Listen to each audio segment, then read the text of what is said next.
ஆரோக்கியம், மன நிம்மதி, தன்னம்பிக்கை போன்றவை இருந்தாலும் போதும். எந்த சூழலிலும் நம்முடைய வாழ்க்கை பயணத்தை எளிதாக எடுத்து செல்ல முடியும் என்பதுதான் யதார்த்தம். இவை அனைத்தையும் தன்னுடைய கலாச்சாரம் மற்றும் பழக்க வழக்கங்களில் கொண்டுள்ள நாடுதான் ஜப்பான். ஜப்பானிய கலாச்சாரம் ஒழுக்கம், செயல்திறன் மற்றும் சுய முன்னேற்றம் ஆகியவற்றை வலியுறுத்துகிறது. சோம்பலையும் தள்ளிப்போடும் பழக்கத்தை வெல்லவும் அதிக செயல்திறன் மிக்க மனநிலையை வளர்க்கவும் உதவும் 7 ஜப்பானிய நுட்பங்களை காண்போம். ஒரு ஜப்பானிய மொழியில் இகிகை என்பது வாழ்க்கையில் உங்களுக்கென்று ஒரு நோக்கத்தை வரையறுத்து செயல்படுத்தக்கூடிய நடைமுறை என்றாக உள்ளது.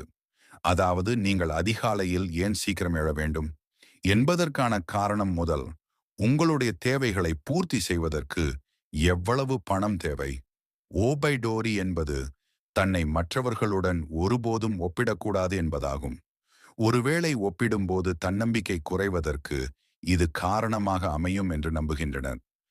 ஷின்ரின் யோகு வனங்களில் அதிக நேரம் செலவிடுவதை ஜப்பானியர்கள் விரும்புகின்றனர். ஜப்பானிய மொழியில் ஷின்ரின் என்றால் காடு என்றும் யோகு என்றால் குளியல் என்றும் பொருள். இந்த நடைமுறை அடர்வனம் போன்ற இயற்கை சூழலில் மக்களை நேரத்தை செலவிட ஊக்குவிக்கிறது. இதன் மூலம் மன அழுத்தம் குறைகிறது மற்றும் மனநிலை மேம்படுகிறது என்று நம்புகின்றனர். இதோடு நோய் எதிர்ப்பு சக்தியையும் வலுப்படுகிறது. எனவே தான் ஜப்பானிய மக்கள் பசுமை உள்ள இடங்களான காடுகள், பூங்காக்கள் போன்றவற்றில் அதிக நேரம் செலவிடுகின்றன. ஹராஹச்சிபு ஜப்பானியர்கள் உடல் நலம் ஆரோக்கியமாக இருப்பதற்கு அவர்கள் சாப்பிடும் உணவு முறை ஒரு முக்கிய காரணம்.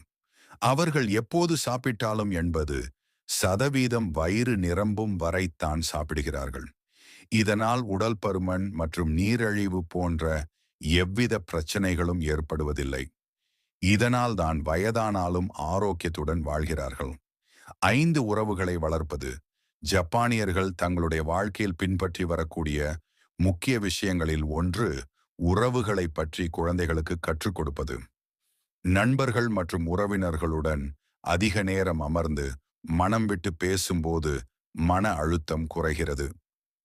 உணவு முறை உடலில் தேவையில்லாத கொழுப்பை குறைக்க கிரீன் டீ முதல் இயற்கையாக விளையும் அரிசி, பழங்கள், காய்கறிகள், கடல் உணவுகள்தான் ஜப்பானிய மக்களின் உணவு முறையில் இடம்பெற்றிருக்கும். சுய முன்னேற்றம், நல்லிணக்கம், ஒழுக்கம் மற்றும் சுய முன்னேற்றம் ஆகியவை ஜப்பானிய சமுதாயத்தின் அடிப்படை கொள்கைகளாகும். இவைதான் உங்கள் தனிப்பட்ட உறவுகள் மற்றும் ஆளுமையை எதிரொலிக்கின்றன என்பதால் வாழ்க்கையில் சுய கட்டுப்பாடு மற்றும் ஒழுக்கத்துடன் வாழ்வதற்கு முயற்சி செய்கின்றனர்.